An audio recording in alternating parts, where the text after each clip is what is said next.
নমস্কার বন্ধুরা, সবাই কেমন আছো? আশা করি রাধা মাধবের কৃপায় ভালো আছো, সুস্থ আছো।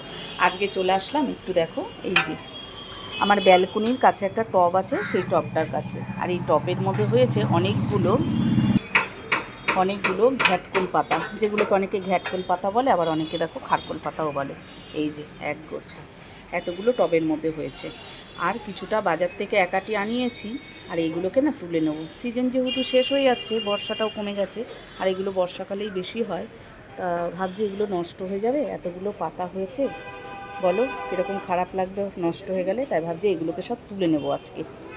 এগুলো কিন্তু গোড়ার থেকে তুলি না, আমি কিছুটা রেখে তারপর তুলি। একবার আমি খেয়েছি এখান থেকে তুলে, কিছুটা রেখে করেছিলাম, আবার দেখছি এতগুলো হয়েছে। তাই এগুলো সব আজকে তুলে নিচ্ছি, এগুলো বাটা করব। রাস্তার সামনে ঘর, গাড়ি ঘোড়া যায়, এত যে আওয়াজ কি বলবো। আর আমি তো ভয়েস দিই না, কথা বলেই সঙ্গে সঙ্গে ভিডিওটা করি, সেজন্য খুব সমস্যা হয়ে যায় আমার। তো দেখো এই পাতাগুলোকে আমি এখন সব তুলে নেব, তার জন্য কাঁচিও নিয়ে চলে এসেছি। চলো পাতাগুলোকে তুলে নিই। এই দেখো গাছ থেকে তুলে নিয়ে আসলাম, মানে টব থেকে তুলে নিয়ে আসলাম। এইগুলো কত বড় বড় পাতা, এইটা এতগুলো হয়েছে। আর বাজার থেকে কিনে এনেছে এই যে একাটি, এটা একটি ছোটো সাইজ, ভালো এইগুলো কচি। তো এইটা আর এইটা, এই দুটো মিশিয়ে আজকে হবে বাটা। চলো রেডি করে ফেলি ঝটপট। আসলাম দুপুরবেলা রান্না করতে, আজকে একটু রুই মাছ বানাবো। তো রুই মাছটাকে ভালো করে ধুয়ে নুন হলুদ মাখিয়ে রেখে দিয়েছি। এবার একটা মশলা রেডি করব। মশলার জন্য এখানে আমি দেখো বেশ কিছুক্ষণ আগে ভিজিয়ে রেখেছি। যেহেতু গোটা জিরে ধনে আছে, তো এটা বাটতে একটু সময় লাগে। যদি আমি একটু বেশি মানে ভিজিয়ে রাখি, তাহলে মশলাটা খুব সহজেই হয়ে যায়। তো এর মধ্যে কী কী আছে দেখো, এর মধ্যে আছে গোটা জিরে, গোটা ধনে, আর একটু কালো সর্ষে। এটাকে পেস্ট করব। তার সাথে আরও কিছু দেব। এখানে একটা রসুন নিয়ে নিয়েছি, এবার রসুনটাকে আমি ছাড়িয়ে নেব। বেশ কয়েক কোয়া রসুন লাগবে। আর এখানে নিয়ে নিয়েছি অল্প করে একটু আদা আর কটা কাঁচা লঙ্কা, সব শুদ্ধ একসাথে পেস্ট করে নেব। কড়াইতে তেল বসিয়ে দিয়েছি দেখো, সর্ষের তেল দিয়ে আজকে রান্নাটা করছি। আর বেশ অনেকটা সর্ষের তেল দিয়ে দিয়েছি। মাছগুলোকে একটু বেশ কড়া করে ভেজে নেব। আর তার মধ্যে দিয়ে দিলাম দেখো অল্প লবণ। এই লবণটা দেওয়ার কারণে কিন্তু মাছগুলো লেগে যাবে না, তার জন্যই লবণটা দেওয়া। এবার ভালো করে কড়াই গরম হয়ে গেছে, মাছগুলোকে এবার লাল করে ভেজে নেব। আর মাছগুলো কিন্তু একটু কড়া করেই ভাজতে হবে, তাহলে সমস্ত মাছগুলোকে এবার আমি ভেজে তুলে নেব।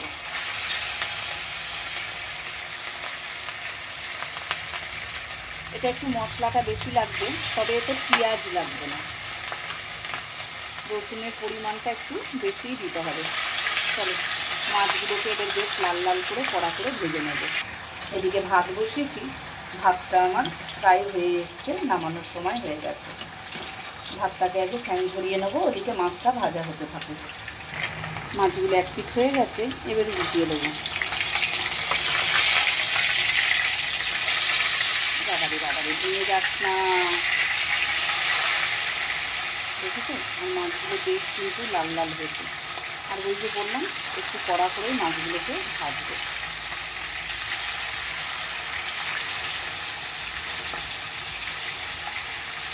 সবসময় তো আমরা রুই মাছের ঝোল ঝাল এসবই খাই, তবে আজকে একটু মশলাটাকে বেশি দিয়ে রুই মাছের ওই মশলা কারি যেরকম হয় সেরকমভাবে বানাবো। যেরকম ডিম কারি হয় আলু ছাড়া, ওরকম রুই মাছের মশলা কারি বেশি করে মশলা দিয়ে রেডি করব। মাছগুলো কিন্তু দেখো বেশ কড়া করে লাল করে ভাজা হয়ে গেছে। এবার সমস্ত মাছগুলোকে আমি তুলে নেব, নিয়ে তারপর বাকি মাছগুলোকে ভেজে নেব। দেখো দু পিঠি বেশ সুন্দর লাল করে কিন্তু ভাজা হয়ে গেছে। এবারে বাকি মাছগুলোকেও ভেজে নেব লাল লাল করে। ওইদিকে মাছটা ভাজতে ভাজতে এদিকে মশলাটাকে পেস্ট করে নিয়ে আসবো। দেখো পেস্ট করবো, তার মধ্যে দিয়ে দিচ্ছি একটু ধনে পাতা। আর রসুনটা কিন্তু একটু বেশি পরিমাণেই লাগবে এই মাছটা রান্না করতে গেলে। তো চলো এটা পেস্ট করে নিই। মাছগুলো দেখো লাল করে সব ভেজে তুলে নিয়েছি। এবার ওই কড়াইতে আমি আরও একটু সর্ষের তেল দিয়ে দিলাম। তেলটা একটু বেশি পরিমাণেই দিতে হবে, তো তেল আর একটু দিয়ে দিয়েছি। এবার আমি যে পেস্ট করে নিয়ে এসেছি, দেখো তোমাদেরকে তো দেখালাম কি কি দিয়েছি, সমস্ত কিছু একসাথে ভালো করে পেস্ট করে এনেছি। এখন এই পেস্ট দিয়ে দেবো। আর মশলাটা অনেকটাই লাগবে, যেহেতু এটা মানে মাছটা মশলা কারি হবে, তার জন্য মশলার পরিমাণটা একটু বেশিই লাগবে। তোমরা যতটা মাছ রান্না করবে সেই অনুযায়ী মশলাটা নেবে। আমি বেশ অনেকটা মশলা কিন্তু দিয়ে দিলাম। এবার এই মশলাটাকে ভালো করে একটু কষিয়ে নেব। মশলাটা দেওয়ার পরে মিক্সির মধ্যে একটু জল দিয়ে বাটিটা ধুয়ে দিয়ে দিলাম। এবারে দিয়ে দেবো আন্দাজ মতন লবণ, আর দিয়ে দিচ্ছি হলুদ গুঁড়ো। এবার এগুলো দিয়ে ভালো করে একটু কষিয়ে নেব। সমস্ত মশলাটাকে ভালো করে কষিয়ে নেব।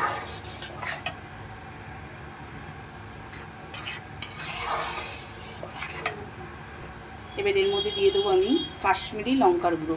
কালারটা বেশ সুন্দর আসবে, তার জন্য একটু কাশ্মীরি লঙ্কার গুঁড়ো দিয়ে দিলাম। আর কাঁচা লঙ্কা বাটা দিয়েছি, অল্প করে একটু লঙ্কার গুঁড়ো দিয়ে দেবো, বেশি দেবো না, অল্পই দিলাম। এবার আবারও ভালো করে এগুলো মিশিয়ে নেব।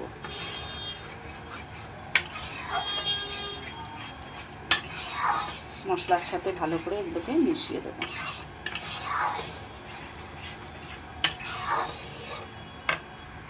আবারও কিছুক্ষণ নেড়ে চেড়ে নেব। আর এদিকে দেখো টমেটো নিয়ে নিয়েছি, এটাকে পেস্ট করে নেব। মশলাটাকে খুব ভালো করে কষিয়ে নিয়েছি, আর রসুনের যে কাঁচা গন্ধটা সেটাও চলে গেছে। এবার আমি টমেটো পেস্টটা দিয়ে দেবো। টমেটো পেস্ট দেওয়ার পরে আবারও এটা ভালো করে একটু কষে নেব, যাতে টমেটোর কাঁচা গন্ধটা চলে যায়। ভালো করে একটু কষিয়ে নেব। দেখতে কিন্তু বেশ হয়েছে, আর দেখেছো কতটা মশলাটা কিন্তু আমার খুব সুন্দর করে কষানো হয়ে গেছে। দেখো ভালো করে কষিয়ে নিয়েছি। এবারে আমি দিয়ে দেবো জল, আন্দাজ মতন জল দেবো। এটা তো খুব বেশি ঝোল হবে না, বেশি একটু মাছগুলো মশলা মশলা হবে সেরকম দেব। যেরকম আমরা কালিয়া করি, একটু মাখা মাখা, একটু হালকা ঝোল ঝোল সেরকম করব। তো দিয়ে দিলাম জল, আর একটু অল্প দিয়ে দিলাম। এইবার এই ঝোলটা যখন ফুটে উঠবে তখন মাছটাকে দিয়ে দেবো। এইবার কিছুক্ষণের জন্য ঝোলটাকে ঢাকা দিয়ে দেবো, যাতে তাড়াতাড়ি ফুটে যায়। খুব সুন্দর করে ঝোলটা কিন্তু আমার ফুটে গেছে। ঢাকাটা সরিয়ে নিয়েছি, দেখলাম ঝোলটা ফুটছে। এবার আমি দিয়ে দেবো মাছগুলোকে। ব্যাস, সব মাছগুলোকে দিয়ে দিলাম। এবার মাছগুলোকে ভালো করে ঝোলের মধ্যে ডুবিয়ে দেবো, যাতে সমান মাপে সবার মধ্যে নুন মশলাটা ঢুকে যায়।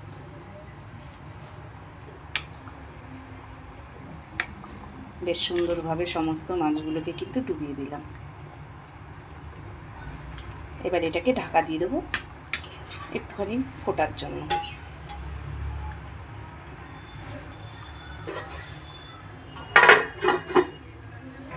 ঢাকাটাকে সরিয়ে নেব। কি দারুণ দেখতে হয়েছে, দেখেছো? একদম মশলা কারি মানে মশলা কারি হয়েছে। এবার অল্প করে আমি একটু গরম মশলা দিয়ে দেবো। তো দিয়ে দিলাম একটু করে গরম মশলা ছড়িয়ে ওপর থেকে। তার সাথে দিয়ে দিচ্ছি কয়েকটা গোটা কাঁচা লঙ্কা। ব্যাস, দিয়ে দিলাম। এবারে গরম মশলাটাকে ভালো করে একটু মিশিয়ে দেবো, তাহলেই হয়ে যাবে আমার রান্না। কেমন লাগছে দেখতে তোমাদের? আমার তো বেশ লাগছে দেখতে। তোমরা কে কী কালার দেখছো বুঝতে পারছি না কীরকম, তবে খুব সুন্দর হয়েছে। এবার সব শেষে দিয়ে দেবো একটুখানি ধনেপাতা কুচানো ওপর থেকে। তাহলে মাছটা তো আমার রান্না হয়ে গেল। আর বাকি রইল ওই খারকুল পাতাটা বাটা, সেটাকে বেটে নিলেই হয়ে যাবে। তবে খারকুল পাতা বাটাটা আর দেখাচ্ছি না, এই মাছটা নামিয়ে নিই। চলো, মাছটা রান্না তো কমপ্লিট। চলো এবার মাছের ঝোলটা নামিয়ে নিই। ঝোল তো নয়, মশলা কারি, মাছের মশলা কারি। তো কেমন হয়েছে মশলা কারিটা তোমরা কিন্তু অবশ্যই বলো। দেখো দেখতে কিন্তু বেশ লাগছে। নামিয়ে নিলাম। এই যে ঝোলটা দেখেছো কেমন হয়েছে দেখতে? তাহলে ভিডিওটা আজকে আমি এখানে শেষ করছি। তোমরা সবাই ভালো থেকো, সুস্থ থেকো। আর আমার ভিডিওটা ভালো লাগলে একটা লাইক করে দিও, আর নতুন হলে সাবস্ক্রাইব করে পাশে থেকো। তো মাছের ঝোল আমার আজকে রেডি। বেশ হয়েছে জানো, দেখতে খুব সুন্দর। চলো আজকের মতন এই পর্যন্তই।